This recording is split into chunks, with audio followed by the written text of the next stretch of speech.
ಎಲ್ಲರಿಗೂ ನಮಸ್ಕಾರ. Welcome back to my channel. ನೀವು ನೋಡ್ತಾ ಇದ್ದೀರಾ ಡಿಚಿ ಕಿಚನ್ ಯೂಟ್ಯೂಬ್ ಚಾನಲ್. ಇವತ್ತು ನಾನು ನಿಮ್ಮ ಜೊತೆ ಶೇರ್ ಮಾಡ್ತಾ ಇದ್ದೀನಿ ಒಂದು ಇನ್ಫಾರ್ಮೇಷನ್ ವಿಡಿಯೋ. ಈ ವಿಡಿಯೋ ಖಂಡಿತವಾಗ್ಲೂ ನಿಮಗೆ ಇಷ್ಟ ಆಗ್ಬೋದು ಮತ್ತು ನಿಮಗೆ ಹೆಲ್ಪ್ಫುಲ್ ಕೂಡ ಆಗ್ಬೋದು. ಈ ವಿಡಿಯೋನ ಪೂರ್ತಿಯಾಗಿ ನೋಡಿ. ಇನ್ ಕೇಸ್ ಏನಾದರೂ ಇಷ್ಟ ಆಗಿದ್ರೆ ಪ್ಲೀಸ್ ಒಂದು ಲೈಕ್ ಮಾಡಿ, ಶೇರ್ ಮಾಡಿ. ಹೊಸದಾಗಿ ನನ್ನ ಚಾನಲ್ನ ನೋಡ್ತಾ ಇದ್ರೆ, ಸಬ್ಸ್ಕ್ರೈಬ್ ಮಾಡ್ಕೊಳ್ದೇನೆ ನೋಡ್ತಾ ಇದ್ರೆ ಪ್ಲೀಸ್ ಒಂದು ಸಬ್ಸ್ಕ್ರೈಬ್ ಮಾಡಿ. ಕೂದಲು ದಪ್ಪ ಆಗೋದಕ್ಕೆ, ಉದ್ದವಾಗಿ ಬೆಳೆಯೋದಕ್ಕೆ, ಆರೋಗ್ಯವಾಗಿ ಕೂದಲು ಬೆಳೆಯೋದಕ್ಕೆ ಎಲ್ಲರಿಗೂ ಕೂಡ ಇಷ್ಟ ಆಗುತ್ತೆ.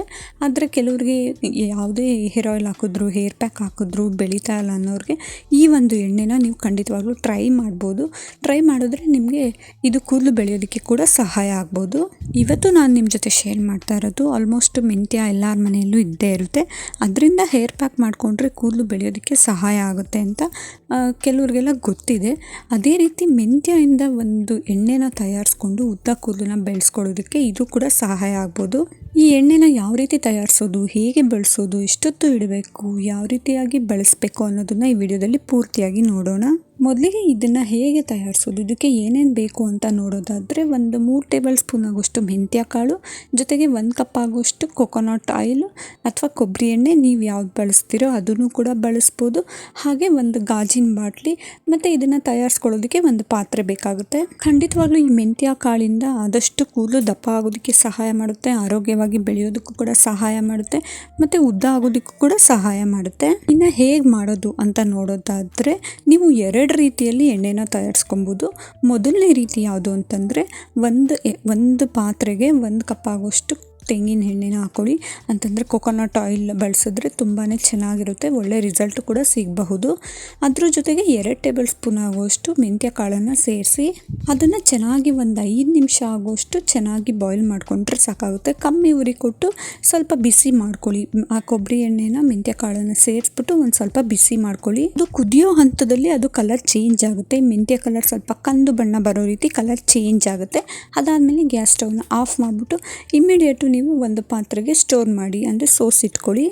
ಈ ಎಣ್ಣೆನ ನೀವು ವಾರಕ್ಕೆ 2 ಸತಿ ಅಪ್ಲೈ ಮಾಡಿದ್ರೆ ಒಳ್ಳೆ ರಿಸಲ್ಟು ಸಿಗಬಹುದು. ಈ ಆಯಿಲ್ನ ನೀವು ವಾರಕ್ಕೆ 2 ಸತಿ ತಲೆ ಸ್ನಾನ ಮಾಡ್ತಿರಲ್ಲ, ಅದಕ್ಕೂ 1 ಅವರ್ ಮುಂಚೆನೆ ಅಪ್ಲೈ ಮಾಡಿ ನೀಟಾಗಿ ತಲೆ ನೆತ್ತಿಯಿಂದ ಹಿಡಿದು ಕೂದಲು ಉದ್ದ ಎಲ್ಲಿ ತನಕ ಇರುತ್ತೋ ಅಲ್ಲಿ ತನಕನೂ ಅಪ್ಲೈ ಮಾಡಿಬಿಟ್ಟು 1-2 ನಿಮಿಷ ಮಸಾಜ್ ಮಾಡಿ. ಅದಾದಮೇಲೆ ನೀವು ಕಂಪ್ಲೀಟಾಗಿ ತಣ್ಣೀರಲ್ಲಿ ಅಥವಾ ಉಗುರು ಬೆಚ್ಚಗಿನ ನೀರಲ್ಲಿ ಹೇರ್ ವಾಶ್ ಮಾಡಿ. 1 ಅವರ್ ಬಿಟ್ಟು ಹೇರ್ ವಾಶ್ ಮಾಡಿ. ಇದರಿಂದ ನ್ಯಾಚುರಲ್ ಆಗಿ ಡ್ರೈ ಮಾಡ್ಕೊಳ್ಳಿ. ಅದಾದಮೇಲೆ ನಿಮಗೆ ಖಂಡಿತವಾಗ್ಲೂ ಒಂದೊಳ್ಳೆ ರಿಸಲ್ಟ್ ಸಿಗ್ಬೋದು. ಈ ಆಯಿಲ್ನ ನೀವು ವಾರಕ್ಕೆ 2 ಸತಿ ಅಪ್ಲೈ ಮಾಡ್ತಾ ಬನ್ನಿ. ಕನ್ಸಿಸ್ಟೆನ್ಸಿಯಾಗಿ ಫಾಲೋ ಮಾಡ್ತಾ ಬಂದರೆ 1-2-3 ತಿಂಗಳಲ್ಲಿ ನಿಮಗೆ ಸ್ವಲ್ಪ ಡಿಫ್ರೆನ್ಸ್ ಕಾಣುತ್ತೆ. ಒಂದೇ ದಿನಕ್ಕೆ ಯಾವುದೇ ಕೂಡ ರಿಸಲ್ಟ್ ಸಿಗೋದಿಲ್ಲ. 1-3 ತಿಂಗಳಾದ್ರೂ ನೀವು ಕನ್ಸಿಸ್ಟೆನ್ಸಿಯಾಗಿ ಫಾಲೋ ಮಾಡ್ತಾ ಬಂದರೆ ಖಂಡಿತವಾಗ್ಲೂ ಒಂದೊಳ್ಳೆ ಡಿಫ್ರೆನ್ಸ್ನ ನೀವು ನೋಡ್ಬೋದು. ಇದನ್ನು ಇನ್ನೊಂದು ರೀತಿ ಕೂಡ ಅಪ್ಲೈ ಮಾಡ್ಬೋದು. ಅಂತಂದರೆ ನೀವು 1 ಅವರ್ ಮುಂಚೆ ಅಪ್ಲೈ ಮಾಡೋದು ಬೇಡ, ನಾವು ಓವರ್ ನೈಟೇ ಅಪ್ಲೈ ಮಾಡ್ಬೋದಾ ಅಂದರೆ ಖಂಡಿತವಾಗ್ಲೂ ಮಾಡ್ಬೋದು. ಓವರ್ ನೈಟು ನೀವು ತಲೆಗೆ ನೀಟಾಗಿ ಅಪ್ಲೈ ಮಾಡಿ ಅದಾದಮೇಲೆ ಬ್ರೈಡ್ ಅಥವಾ ಬನ್ ಹಾಕ್ಕೊಂಡು next day morning hair wash ಮಾಡೋದ್ರಿಂದನೂ ಕೂದಲು ಉದ್ದಾಗಿ ದಪ್ಪಾಗಿ ಬೆಳೆಯೋದಕ್ಕೆ ಸಹಾಯ ಆಗುತ್ತೆ. ಇದು ಒಂದು ರೀತಿಯಾಗಿ ಎಣ್ಣೆನ ತಯಾರಿಸ್ಕೊಳ್ಳೋ ರೀತಿ. 2ನೇ ರೀತಿ ಯಾವ ರೀತಿ ತಯಾರಿಸ್ಕೋಬೋದು ಅಂತಂದರೆ, ಒಂದು ಪಾತ್ರೆಗೆ ಒಂದು ಕಪ್ ಅಥವಾ 2 ಕಪ್ ಆಗೋಷ್ಟು ಕೊಬ್ಬರಿ ಎಣ್ಣೆನ ಹಾಕಿ, ಅಥವಾ ನೀವು ಯಾವ ಹೇರ್ ಆಯಿಲ್ ಬಳಸ್ತೀರೋ ಅದನ್ನು ಕೂಡ ಬಳಸ್ಬೋದು. ಆದಷ್ಟು ಕೊಬ್ಬರಿ ಎಣ್ಣೆ ಬಳಸಿದ್ರೆ ಒಂದೊಳ್ಳೆ ಉತ್ತಮ ರಿಸಲ್ಟ್ನ ನೀವು ನೋಡ್ಬೋದು. 1 ಕಪ್ ಅಥವಾ 2 ಕಪ್ಪೇ ಹಾಕ್ಕೊಳ್ಳಿ. 2 ಕಪ್ ಕೊಬ್ಬರಿ ಎಣ್ಣೆಗೆ 3 ಟೇಬಲ್ ಸ್ಪೂನ್ ಆಗೋಷ್ಟು ಮೆಂತ್ಯ ಕಾಳನ್ನು ಸೇರಿಸಿ, ಅದಕ್ಕೆ 3 ಕಡ್ಡಿ ಆಗೋಷ್ಟು ಫ್ರೆಶ್ ಕರ್ಬೇವಿನ ಸೊಪ್ಪಿನ ಎಲೆಗಳನ್ನ ಸೇರಿಸಿ, ಇವಾಗ ಇದನ್ನು ಚೆನ್ನಾಗಿ ಕುದಿಸ್ಕೊಳ್ಳಿ, ಬಾಯ್ಲ್ ಮಾಡ್ಕೊಳ್ಳಿ. 5 ನಿಮಿಷ ಬಾಯ್ಲ್ ಮಾಡಿದ್ರೆ ಸಾಕಾಗುತ್ತೆ.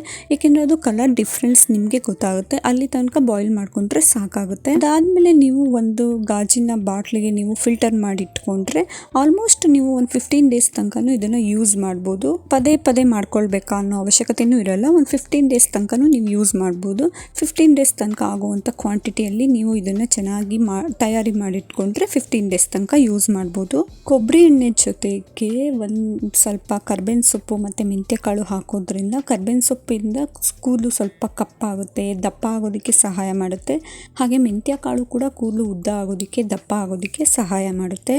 ಈ ಆಯಿಲ್ನು ಕೂಡ ನೀವು ಓವರ್ ನೈಟ್ ಅಪ್ಲೈ ಮಾಡಿ ಅದಾದಮೇಲೆ ನೆಕ್ಸ್ಟ್ ಡೇ ಮಾರ್ನಿಂಗ್ ಕೂಡ ನೀವು ಹೇರ್ ವಾಶ್ ಮಾಡ್ಬೋದು. ಇಲ್ಲ ನಾವು ಓವರ್ ನೈಟ್ ಅಪ್ಲೈ ಮಾಡೋಲ್ಲ, ಸ್ವಲ್ಪ ಅಲರ್ಜಿ ಥರ, ಕೆಲವ್ರಿಗೆ ಓವರ್ ನೈಟ್ ಅಪ್ಲೈ ಮಾಡಿದ್ರೆ ಮುಖದಲ್ಲೆಲ್ಲ ಸ್ವಲ್ಪ ಪಿಂಪಲ್ಸ್ ಥರ ಆಗುತ್ತೆ, ಇಚ್ಚಿನೆಸ್ ಆಗುತ್ತೆ. ಈ ರೀತಿ ಇರೋರು ನೀವು ಹೇರ್ ವಾಶ್ ಮಾಡೋಕ್ಕೂ 1 ಅವರ್ ಮುಂಚೆ ಈ ಆಯಿಲ್ನ ನೀಟಾಗಿ ತಲೆ ನೆತ್ತಿಯಿಂದ ಹಿಡಿದು ಕೂದಲು ಉದ್ದ ಎಲ್ಲಿ ತನಕ ಇರುತ್ತೋ ಅಲ್ಲಿ ತನಕನೂ ಅಪ್ಲೈ ಮಾಡಿ. ಅದಾದಮೇಲೆ ಹೇರ್ ವಾಶ್ ಮಾಡೋದ್ರಿಂದ ಖಂಡಿತವಾಗ್ಲೂ ಒಂದು 3 ತಿಂಗಳು ನೀವು ಕನ್ಸಿಸ್ಟೆನ್ಸಿಯಾಗಿ ಫಾಲೋ ಮಾಡ್ತಾ ಬಂದರೆ, ವಾರಕ್ಕೆ 2 ದಿನ ಅಪ್ಲೈ ಮಾಡ್ತಾ ಕನ್ಸಿಸ್ಟೆನ್ಸಿ ಫಾಲೋ ಮಾಡ್ತಾ ಬಂದರೆ ಒಂದೊಳ್ಳೆ ಡಿಫ್ರೆನ್ಸ್ನ ನೀವು ನೋಡ್ಬೋದು. ಆದಷ್ಟು ಈ ಆಯಿಲ್ಗಳನ್ನ ಅಪ್ಲೈ ಮಾಡಿದಾಗ ನೀವು ಆದಷ್ಟು ಮೈಲ್ಡ್ ಶಾಂಪೂನ ಯೂಸ್ ಮಾಡೋದು ಬೆಟರ್ ಆಗುತ್ತೆ. ಒಂದೊಳ್ಳೆ ಬೆಟರ್ ರಿಸಲ್ಟ್ ಸಿಗುತ್ತೆ ನಿಮಗೆ. ಕೆಮಿಕಲ್ ಫ್ರೀ ಇರೋಂಥ ಮೈಲ್ಡ್ ಶಾಂಪೂನ ಆದಷ್ಟು ಯೂಸ್ ಮಾಡಿ. ಮತ್ತು ಹೇರ್ನ ಕೂದಲು ಒಣಗಿದ ಮೇಲೆ ನೀವು ಬಾಚೋದಕ್ಕೆ ಪ್ರಯತ್ನ ಮಾಡಿ. ವೆಟ್ ಹೇರಲ್ಲಿ ಯಾವುದೇ ರೀತಿ ಕೂಮ್ ಮಾಡೋಕ್ಕೆ ಹೋಗಬೇಡಿ. ಇನ್ನು ಈ ಆಯಿಲ್ಗಳ ಜೊತೆ ಇದೇ ರೀತಿ ಮೆಂತ್ಯ ಕಾಳು ಮತ್ತು ಕರ್ಬೇವಿನ ಸೊಪ್ಪನ್ನ ಬಳಸ್ಕೊಂಡು ಹೇರ್ ಪ್ಯಾಕ್ ಕೂಡ ನೀವು ಮಾಡ್ಕೊಬೋದು. ಆಯಿಲ್ ತಯಾರಿ ಮಾಡಿ ಅಪ್ಲೈ ಮಾಡೋಕ್ಕಾಗಲ್ಲ, ಡೈರೆಕ್ಟಾಗಿ ಹೇರ್ ಪ್ಯಾಕ್ ಮಾಡ್ಕೊಬೋದು ಅಂದರೆ ಅದನ್ನು ಕೂಡ ನೀವು ಮಾಡ್ಕೊಬೋದು. ಅದನ್ನು ಸಿಂಪಲ್ಲಾಗಿ ಮಾಡ್ಕೊಬೋದು. 1-2 ಟೇಬಲ್ ಸ್ಪೂನ್ ಆಗೋಷ್ಟು ಮೆಂತ್ಯ ಕಾಳನ್ನು ಓವರ್ ನೈಟಲ್ಲೇ 4 ಟೇಬಲ್ ಸ್ಪೂನ್ ಆಗೋಷ್ಟು ನೀರನ್ನು ಮಿಕ್ಸ್ ಮಾಡಿ ನೆನೆಸಿಡಿ 1 ಕಪ್ಪಲ್ಲಿ ಹಾಕಿಟ್ಟು. ನೆಕ್ಸ್ಟ್ ಡೇ ಮಾರ್ನಿಂಗು ಅದನ್ನು ಮಿಕ್ಸಿ ಜಾರ್ಗೆ ಹಾಕ್ಕೊಂಡು ನೈಸ್ಗೆ ಪೇಸ್ಟ್ ಮಾಡ್ಕೊಳ್ಳಿ. ತುಂಬ ತೆಳ್ಳಗೂ ಇರಬಾರ್ದು, ತುಂಬ ದಪ್ಪಕ್ಕೂ ಇರಬಾರ್ದು. ಕೂದಲಿಗೆ ಹಚ್ಚೋ ಥರ ನೈಸ್ಗೆ ಪೇಸ್ಟ್ ಮಾಡ್ಕೊಳ್ಳಿ. ಪೇಸ್ಟನ್ನು ಒಂದು ಕಪ್ಪಿಗೆ ಶಿಫ್ಟ್ ಮಾಡಿಕೊಂಡು ಅದಕ್ಕೆ ನೀವು 1 ಟೇಬಲ್ ಸ್ಪೂನ್ ಆಗೋಷ್ಟು ಕೊಕೊನಟ್ ಆಯಿಲ್ನ ಹಾಕಿ ಚೆನ್ನಾಗಿ ಮಿಕ್ಸ್ ಮಾಡಿ. ಈಗ ಹೇರ್ ಪ್ಯಾಕ್ ರೆಡಿ ಆಗಿರುತ್ತೆ. ಈ ಹೇರ್ ಪ್ಯಾಕ್ನ ಮಾಮೂಲಿ ಆ್ಯಸ್ ಯೂಶುವಲ್ ತಲೆ ನೆತ್ತಿಯಿಂದ ಹಿಡಿದು ಕೂದಲು ಲೆಂತ್ ಎಲ್ಲಿ ತನಕ ಇರುತ್ತೋ ಅಲ್ಲಿ ತನಕನೂ ಅಪ್ಲೈ ಮಾಡಿ.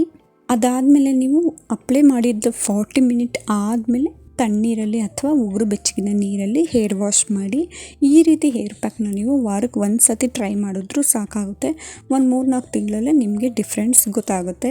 ನೀವು ಈ ರೀತಿ ಹೇರ್ ಪ್ಯಾಕ್ ಹಾಕಿದಾಗಲೂ ಕೂಡ ಆದಷ್ಟು ಮೈಲ್ಡ್ ಶಾಂಪೂನೇ ಯೂಸ್ ಮಾಡೋದಕ್ಕೆ ಟ್ರೈ ಮಾಡಿ. ಇನ್ನು ಇದ್ರ ಜೊತೆಗೆ ಇದಾಗಿತ್ತು ಒಂದು ರೀತಿಯಾದ ಹೇರ್ ಪ್ಯಾಕ್. ಇನ್ನು ಇದ್ರ ಜೊತೆಗೆ ನೀವು ಇನ್ನೊಂದು ರೀತಿ ಹೇರ್ ಪ್ಯಾಕ್ ಮಾಡ್ಕೊಬೋದು. ಅದನ್ನು ಕೂಡ 1-2 ಟೇಬಲ್ ಸ್ಪೂನ್ ಆಗೋಷ್ಟು ಮೆಂತ್ಯ ಕಾಳನ್ನು 4 ಟೇಬಲ್ ಸ್ಪೂನ್ ಆಗೋಷ್ಟು ನೀರನ್ನು ಹಾಕಿ ಓವರ್ ನೈಟೇ 1 ಕಪ್ಪಲ್ಲಿ ನೆನೆಸಿಡಿ. ನೆಕ್ಸ್ಟ್ ಡೇ ಮಾರ್ನಿಂಗು ಅದನ್ನು ಒಂದು ಮಿಕ್ಸಿ ಜಾರ್ಗೆ ಹಾಕೊಂಡು ಅದಕ್ಕೆ 3 ಕಡ್ಡಿ ಆಗೋಷ್ಟು ಫ್ರೆಶ್ ಕರ್ಬೇವಿನ ಸೊಪ್ಪನ್ನ ಸೇರಿಸ್ಬಿಟ್ಟು ನೈಸ್ಗೆ ಪೇಸ್ಟ್ ಮಾಡ್ಕೊಳ್ಳಿ. ಈ ಪೇಸ್ಟನ್ನು ಕೂಡ ನೀವು ಹೇರ್ ವಾಶ್ ಮಾಡೋಕ್ಕೂ 1 ಅವರ್ ಮುಂಚೆ ನೀಟಾಗಿ ತಲೆಗೆ ಅಪ್ಲೈ ಮಾಡಿಬಿಟ್ಟು ಅದಾದಮೇಲೆ 1 ಅವರ್ ಆದಮೇಲೆ ಹೇರ್ ವಾಶ್ ಮಾಡಿ. ಆದಷ್ಟು ಹೇರ್ ಪ್ಯಾಕ್ಗಳನ್ನ ನೀವು ಮಾರ್ನಿಂಗ್ ಟೈಮಲ್ಲೇ ಅಪ್ಲೈ ಮಾಡಿದ್ರೆ ಬೆಟರ್ ಆಗುತ್ತೆ. ಚೆನ್ನಾಗಿ ಒಳ್ಳೆ ರಿಸಲ್ಟ್ ಸಿಗುತ್ತೆ ನಿಮಗೆ. ಏಕೆಂದರೆ ನ್ಯಾಚುರಲ್ ಆಗಿ ಡ್ರೈ ಮಾಡ್ಕೊಬೋದು ಹೇರ್ ವಾಶ್ ಅದಾದಮೇಲೆ ಡ್ರೈ ಆಗಿದ್ದಾದಮೇಲೆ ನೀವು ಕೂಮ್ ಮಾಡಿದ್ರೆ ತುಂಬ ಒಳ್ಳೆ ರಿಸಲ್ಟ್ ಸಿಗಬಹುದು. ಇನ್ನು ಈ ಹೇರ್ ಪ್ಯಾಕ್ನ ನೀವು ವಾರಕ್ಕೆ 1 ಸತಿ ಅಪ್ಲೈ ಮಾಡಿದ್ರೆ ಸಾಕಾಗುತ್ತೆ. ಅಪ್ಲೈ ಮಾಡ್ತಾ ಕನ್ಸಿಸ್ಟೆನ್ಸಿಯಾಗಿ ಮಾಮೂಲಿ ಫಾಲೋ ಮಾಡ್ತಾ ಬಂದರೆ ಒಂದು 3-4 ತಿಂಗಳಲ್ಲೇ ನಿಮಗೆ ಸ್ವಲ್ಪನಾದರೂ ಡಿಫ್ರೆನ್ಸು ಗೊತ್ತಾಗುತ್ತೆ. ಈ ರೀತಿಯಾಗಿ ನೀವು ಮೆಂತ್ಯ ಎಣ್ಣೆನ ತಯಾರಿಸ್ಕೊಂಡು ಮನೆಯಲ್ಲೇ ನೀಟಾಗಿ ಹೇರ್ ಪ್ಯಾಕ್ ಥರ ಮಾಡಿಕೊಂಡು ಅದನ್ನು ನೀವು ಅಪ್ಲೈ ಮಾಡ್ತಾ ಬಂದರೆ ಒಂದೊಳ್ಳೆ ರಿಸಲ್ಟು ನಿಮಗೆ ಸಿಗುತ್ತೆ ಖಂಡಿತವಾಗ್ಲೂ. ಏಕೆಂದರೆ ಮೆಂತ್ಯದಿಂದ ಕೂದಲು ಬೆಳೆಯೋದಕ್ಕೂ ಕೂಡ ಸಹಾಯ ಆಗುತ್ತೆ, ಆರೋಗ್ಯವಾಗಿ ಬೆಳೆಯೋದಕ್ಕೂ ಕೂಡ ಸಹಾಯ ಆಗುತ್ತೆ. ಇದೆಲ್ಲದ್ರ ಜೊತೆಗೆ ನಾವೆಷ್ಟೇ ಹೇರ್ ಪ್ಯಾಕ್ ಹಾಕಲಿ, ಹೇರ್ ಆಯಿಲ್ ಹಾಕಲಿ, ಫಸ್ಟ್ ನಾವು ಆರೋಗ್ಯವಾಗಿರಬೇಕು. ಅದಕ್ಕಾಗಿ ಚೆನ್ನಾಗಿ ಊಟ ಮಾಡಿ, ಹಾಗೆ ಚೆನ್ನಾಗಿ ನೀರು ಕುಡೀರಿ, ಚೆನ್ನಾಗಿ ನಿದ್ದೆ ಮಾಡಬೇಕು, ಹಾಗೆ ಸ್ಟ್ರೆಸ್ ಕಡಿಮೆ ಮಾಡ್ಕೊಳ್ಬೇಕು, ಸಾಕಷ್ಟು ನಿದ್ದೆ ಮಾಡಬೇಕು, ಒಳ್ಳೊಳ್ಳೆ ಆಹಾರನ ತಿಂತಾ ಇರಬೇಕು. ಹೀಗೆ ನಾವು ಆರೋಗ್ಯವಾಗಿದ್ದಷ್ಟು ಕೂದಲು ಕೂಡ ಆರೋಗ್ಯವಾಗಿ ಬೆಳೆಯೋದಕ್ಕೆ ಸಹಾಯ ಆಗುತ್ತೆ. ಹೀಗೆ ಕೆಲವೊಬ್ಬರು ನನಗೆ ಕಮೆಂಟ್ ಮಾಡ್ತಾಯಿದ್ರಿ ಅಂತಂದರೆ ವಯಸ್ಸಾದಮೇಲೆ ಕೂದಲು ಬೆಳೆಯೋದು ಕಮ್ಮಿ ಆಗ್ತಾ ಬರುತ್ತೆ ಅಂಥವ್ರಿಗೆ, ಅಂದರೆ ಆದಷ್ಟು ಇರೋವಾಗಲೇ ಕೂದಲು ಚೆನ್ನಾಗಿ ಬೆಳೆಸ್ಕೊಬೇಕು ಅಂತ. ಹೌದು, ವಯಸ್ಸಾಗ್ತಾ ಕೂದಲು ಸ್ವಲ್ಪ ಟೆನ್ಷನ್ಸ್ ಇದ್ದಾಗ ಅಥವಾ ಸ್ಟ್ರೆಸ್ ಇದ್ದಾಗ ಖಂಡಿತವಾಗ್ಲೂ ಕೂದಲು ಸ್ವಲ್ಪ ಉದುರೋದಕ್ಕೆ ಸ್ಟಾರ್ಟ್ ಆಗುತ್ತೆ. ಹಾಗೆ ಬೆಳೆಯೋದು ಕೂಡ ಕಮ್ಮಿ ಆಗ್ತಾ ಬರುತ್ತೆ. ಜೊತೆಗೇನು ಅಂತಂದರೆ ಕೆಲವ್ರಿಗೆ ಏನಾದರೂ ಆರೋಗ್ಯ ಹೆಚ್ಚು ಕಮ್ಮಿ ಇದ್ದಲ್ಲೂ ಕೂಡ ಕೂದಲು ಉದುರೋದಕ್ಕೆ ಸ್ಟಾರ್ಟ್ ಆಗುತ್ತೆ, ಬೆಳೆಯೋದು ಕೂಡ ಕಮ್ಮಿ ಆಗ್ತಾ ಬರುತ್ತೆ. ಹಾಗಾಗಿ ಆರೋಗ್ಯವಾಗಿ ಕೂದಲನ್ನ ಬೆಳೆಸ್ಕೊಳ್ಳೋದಕ್ಕೆ ಟ್ರೈ ಮಾಡಿ. ನೀವು ಒಂದ್ಸತಿ ಎಲ್ಲ ಹೇರ್ ಪ್ಯಾಕ್ಗಳನ್ನ ಟ್ರೈ ಮಾಡುವಾಗ ಒಂದ್ಸತಿ ಟ್ರೈ ಮಾಡಿ. ಫಸ್ಟ್ ಒನ್ ಟೈಮ್ ಪ್ಯಾಚ್ ವರ್ಕ್ನ ಮಾಡಿ, ಇಷ್ಟ ಆದರೆ ನಿಮ್ಗೇನಾದರೂ ಅಡ್ಜಸ್ಟ್ ಆಯಿತು ಅಂತಂದರೆ ಕನ್ಸಿಸ್ಟೆನ್ಸಿಯಾಗಿ ಫಾಲೋ ಮಾಡ್ತಾ ಬನ್ನಿ. ಒಂದೇ ಸತಿ ಹಚ್ಬಿಟ್ಟು ನಮಗೆ ಬೆಳೆಯುತ್ತಾ, ಓವರ್ ನೈಟೇ ಬೆಳೆಯುತ್ತಾ ಅಂದರೆ ಖಂಡಿತವಾಗ್ಲೂ ಇಲ್ಲ. ಟ್ರೈ ಮಾಡ್ತಾ ಇರಬೇಕು, ಕನ್ಸಿಸ್ಟೆನ್ಸಿ ಫಾಲೋ ಮಾಡ್ತಾ ಬಂದರೆ ಒಂದೊಳ್ಳೆ ರಿಸಲ್ಟ್ನ, ಡಿಫ್ರೆನ್ಸ್ನ ನೀವು ಕಾಣ್ಬೋದು. ಹಾಗಾಗಿ ಆದಷ್ಟು ವೆಟ್ ಹೇರಲ್ಲಿ ಕೂಮ್ ಮಾಡೋದನ್ನ ಅವಾಯ್ಡ್ ಮಾಡಿ, ಹಾಗೆ ವುಡನ್ ಕೂಮ್ನ ಬಳಸೋದನ್ನು ಟ್ರೈ ಮಾಡಿ. ಮತ್ತು ಕೂದಲು ನೀಟಾಗಿ ನೀಟಾಗಿ ಬ್ರೈಡ್ ಮಾಡಿಕೊಂಡು ಹೇರ್ ಕೇರ್ನ ಮಾಡ್ತಾಯಿರಿ. ಯಾವ್ಯಾವ ಸೀಸನ್ಗೆ ಹೊರಗಡೆ ಹೋದಾಗ ಹೇರ್ ಕೇರ್ನ ಆದಷ್ಟು ಮಾಡ್ತಾಯಿರಿ. ಮೇಯ್ನ್ ಇಂಪಾರ್ಟೆಂಟು ಹೇರ್ ಆಯಿಲ್ನ ಅಪ್ಲೈ ಮಾಡಿ at least weekly 2 time hair oil apply ಮಾಡಬೇಕು. ಆಗಲಿಲ್ಲ ಅಂತಂದರೆ 1 ಟೈಮ್ ಆದರೂ ಹೇರ್ ಆಯಿಲ್ನ ಅಪ್ಲೈ ಮಾಡಿ ನೀಟಾಗಿ ಮಸಾಜ್ ಮಾಡಿ ಹೇರ್ ವಾಶ್ ಮಾಡಿ ನ್ಯಾಚುರಲ್ ಆಗಿ ಡ್ರೈ ಆಗೋದಕ್ಕೆ ಬಿಡಿ. ಇನ್ನು ಇದ್ರ ಜೊತೆಗೆ ಮುಂದಿನ ದಿನಗಳಲ್ಲಿ ನಾನು ಕೂಡ ನನ್ನ ಹೇರ್ಗೆ ಯಾವ ರೀತಿ ಕೇರ್ ಮಾಡ್ತೀನಿ ಅನ್ನೋದನ್ನು ನಿಮ್ಮ ಜೊತೆ ಶೇರ್ ಮಾಡ್ತೀನಿ. ಖಂಡಿತವಾಗ್ಲೂ ನಿಮಗೂ ಕೂಡ ಆ ವೀಡಿಯೋಸ್ಗಳೆಲ್ಲ ಇಷ್ಟ ಆಗ್ಬೋದು. ಹೀಗೆ ನನ್ನ ಚಾನಲ್ನ ನೋಡ್ತಾ ಇರಿ. ಈ ವಿಡಿಯೋ ಇಷ್ಟ ಆಗಿದ್ರೆ ಪ್ಲೀಸ್ ಒಂದು ಲೈಕ್ ಮಾಡಿ, ನಿಮ್ಮ ಫ್ರೆಂಡ್ಸ್ ಆ್ಯಂಡ್ ಫ್ಯಾಮಿಲಿಗೆ ಶೇರ್ ಮಾಡಿ. ಇನ್ನಷ್ಟು ಹೊಸ ವೀಡಿಯೋಸ್ಗಳಿಗಾಗಿ ನನ್ನ ಚಾನಲ್ನ ಸಬ್ಸ್ಕ್ರೈಬ್ ಮಾಡಿ. Thank you for watching.